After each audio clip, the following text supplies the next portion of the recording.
Okay, see the next question. At what angle should a ray of light be incident on the face of a prism of a refracting angle 60 degree so that it just suffers the total internal reflection at the other face? The refractive index of the prism is 1.524. Okay, observe carefully. At what angle should the ray of light be incident ಅಂದರೆ angle of ಇನ್ಸಿಡೆಂಟ್ನ find out ಮಾಡಬೇಕು ಅಂತ. Okay, they given the refractive index ಎಷ್ಟು ಕೊಟ್ಟಿದ್ದಾರೆ? Refractive index 1.524 ಕೊಟ್ಟಿದ್ದಾರೆ. And angle of the prism ಕೊಟ್ಟಿದ್ದಾರೆ.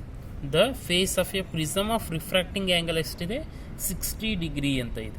So ಏನು find out ಮಾಡೋಕ್ಕೆ ಕೇಳಿದ್ದೇನೆ? ಆ್ಯಂಗಲ್ ಆಫ್ ಇನ್ಸಿಡೆಂಟ್ನ ಫೈಂಡ್ ಔಟ್ ಮಾಡೋಕ್ಕೆ ಕೇಳಿದ್ದೇನೆ. ಸೊ ಈ ಆ್ಯಂಗಲ್ ಆಫ್ ಇನ್ಸಿಡೆಂಟ್ ಆದ ನಂತರ ರಿಫ್ರಾಕ್ಟೆಡ್ ರೇ ಏನಿದೆ ಅದು total internal reflection takes place at the second surface ಅಂತ ಹೇಳಿದೆ. ಆ ಸೆಕೆಂಡ್ ಸರ್ಫೇಸ್ ಹತ್ರ ಟೋಟಲ್ ಇಂಟರ್ನಲ್ ರಿಫ್ಲೆಕ್ಷನ್ ಆಗುತ್ತೆ ಅಂತ. ಸೊ ಈಗ ನೋಡೋಣ. ಸೊ ಇಲ್ಲಿ this is a ray is incident on the surface A B.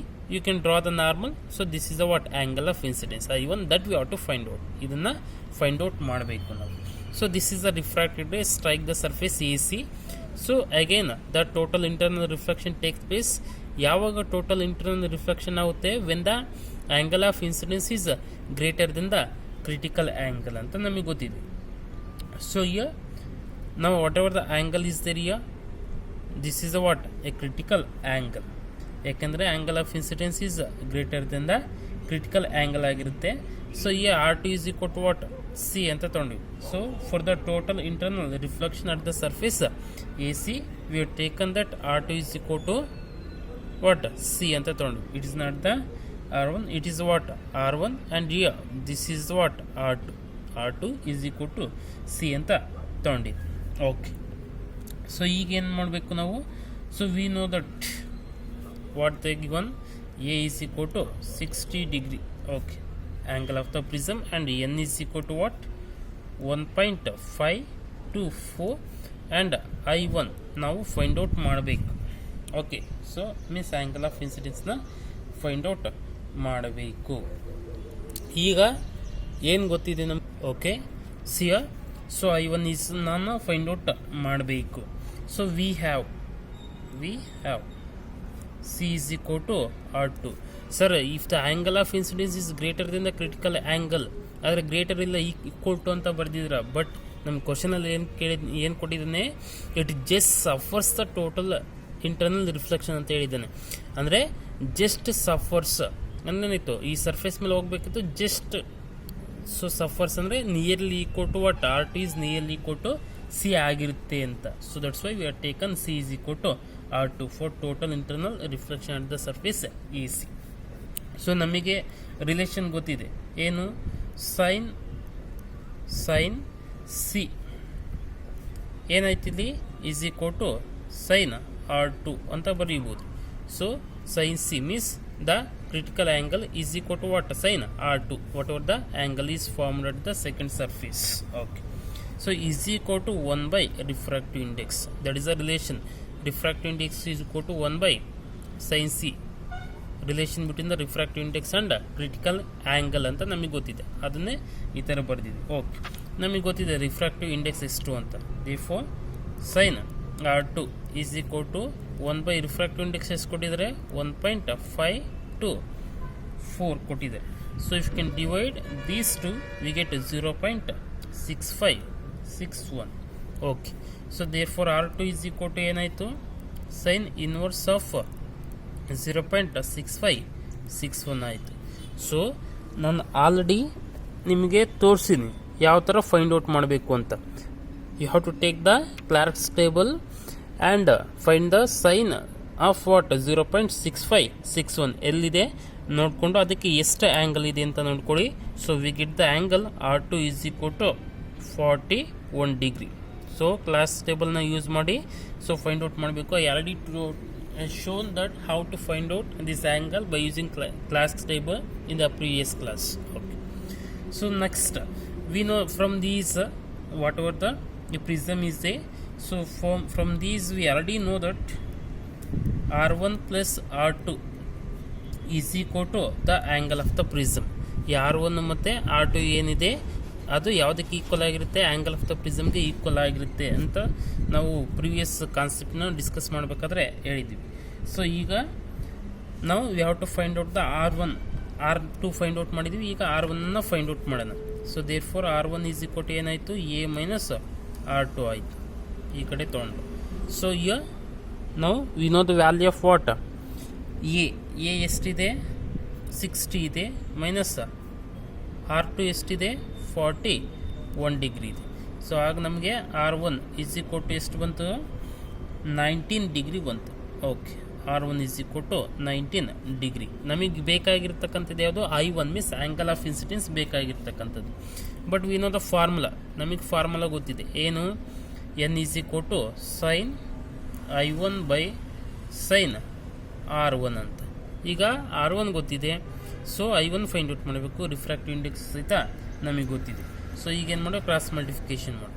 Cross multiplication ಮಾಡಿದರೆ sine I1 is equal to N into sign R1 ಆಯಿತು. ಓಕೆ, ಸಬ್ಸ್ಟಿಟ್ಯೂಟ್ ಮಾಡು. Sine I1 is equal to N ಅಂದರೆ ಎಷ್ಟು, 1.524 into R1 ಅಂತಂದರೆ ಎಷ್ಟು, so sine R1 means what, 19 degree. Okay, sine 19 degree. ಈಗ sine I1 is equal to 1.524 sine 90 degree value ಎಷ್ಟು, 0.3256. Class ಟೇಬಲ್ನ use ಮಾಡಿಕೊಂಡು ನೋಡ್ಕೋಬೇಕು. ಸೊ 0.3256 ಅವೆರಡನ್ನು ಮಲ್ಟಿಫಿಕೇಶನ್ ಮಾಡೋ, we get the answer 0.4962. Sine I1 is equal to 0.4962 ಬಂತು. ನಮಗೆ ಬೇಕಾಗಿರ್ತಕ್ಕಂಥದ್ದು I1 ಬೇಕು. So I1 is equal to ಏನಾಗುತ್ತೆ, I1 is equal to sine inverse of what, 0.4962 ಆಗುತ್ತೆ. ಸೊ ಕ್ಲಾಸ್ ಟೇಬಲ್ ಯೂಸ್ ಮಾಡಿಕೊಂಡು ಸೈನಲ್ಲಿ 0.4962 ಎಷ್ಟು ಆ್ಯಂಗಲ್ಗೆ ಇದೆ ಅಂತ ನೋಡ್ಕೊ. So we get the angle what, 29 degree 45 minute. 29 degree 45 minute ನಮಗೆ ಆನ್ಸರ್ ಸಿಗುತ್ತೆ. So that is the angle of incidence. Once again ಸಿಯರ್ ನಾನು ಕೊಟ್ಟಿರ್ತಕ್ಕಂಥದ್ದೇನು, so here they given that the ray is incident on the prism. So what angle it has to be incidented, ಎಷ್ಟು ಆ್ಯಂಗಲಲ್ಲಿ incident ಆಗುತ್ತೆ ಅನ್ನೋದನ್ನ find out ಮಾಡಬೇಕು ನಾವು. So again it pass the ray to the surface, what moves towards the surface A C ಕಡೆ move ಆಗುತ್ತೆ. ಆ ಸರ್ಫೇಸಲ್ಲಿ just it suffers the total internal reflection. ಅಂದರೆ ಸೊ ಇನ್ ದ ಲಾಸ್ಟ್ ಕೇಸ್ಗೆ ಹೋದರೆ ಟೋಟಲ್ ಇಂಟರ್ನಲ್ ರಿಫ್ಲೆಕ್ಷನ್ ಆಗೋದಕ್ಕಿಂತ ಮುಂಚೆ ಏನಾಗುತ್ತೆ, if the angle of incidence is equal to critical angle, it passes on the interface of the surface. ಈ interface ಮೇಲೆ ಆಗುತ್ತೆ. ಆದರೆ ಇಲ್ಲೇನೇ just it suffers the total internal reflection, ಅಂದರೆ ಅದಾದ ನಂತರ ನೆಕ್ಸ್ಟ್. ಓಕೆ, ಹಂಗಾಗಿ ನಾವು R2 is equal to C ಅಂತ ತೊಗೊಂಡಿದ್ವಿ. ನಿಯರ್ಲಿ, ಅದು ಎಕ್ಸಾಕ್ಟ್ಲಿ ಆಗಲ್ಲ, nearly equal to what, C ಅಂತ ಹೇಳ್ಬೋದು. So and we can write that C is equal to R2 ಆದ ನಂತರ sine C is equal to sine R2 ಅಂತ ಬರೀಬೋದು. ಸೊ ಸೈನ್ಸ್ ನಮಗೆ ಗೊತ್ತಿದೆ ಯಾವುದಕ್ಕೆ, relation between the refractive index and critical ಆ್ಯಂಗಲ್ಗೆ. ಸೊ ಹಾಗಾಗಿ ನಾವು so sine R2 is equal to 1/n ಅಂತ ಬರೀಬೋದು. ಸೊ ಈಗ sine R2 is equal to 1/n ಅಂದರೆ ರಿಫ್ರಾಕ್ಟಿವ್ ಇಂಡೆಕ್ಸ್ ಎಷ್ಟು ಕೊಟ್ಟಿದ್ರು, 1.524 ಕೊಟ್ಟಿದ್ರು. If you can divide these two we get the answer 0.6561 ಸಿಗುತ್ತೆ. ಸೊ ಡಿವೈಡ್ ಮಾಡಿದ್ರು. So again R2 find out ಮಾಡಬೇಕು. R2 is equal to sine inverse of 0.6561 ಆಯಿತು.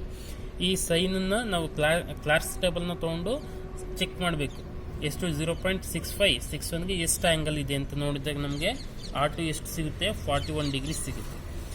Again from this prism we know that by considering the what quadrilateral ನ consider ಮಾಡಿದಾಗ ನಮಗೆ ಏನು ಸಿಕ್ಕಿತ್ತು, R1 plus R2 is equal to A ಅಂತ ಸಿಕ್ಕಿತ್ತು. So R1 plus R2 is equal to A ಅಂತ derivation ಮಾಡಬೇಕಾದ್ರೆ ನಾವು ಹೇಳಿದ್ವಿ ಇದನ್ನ. ಸೊ R1 ಫೈಂಡ್ ಔಟ್ ಮಾಡಬೇಕು.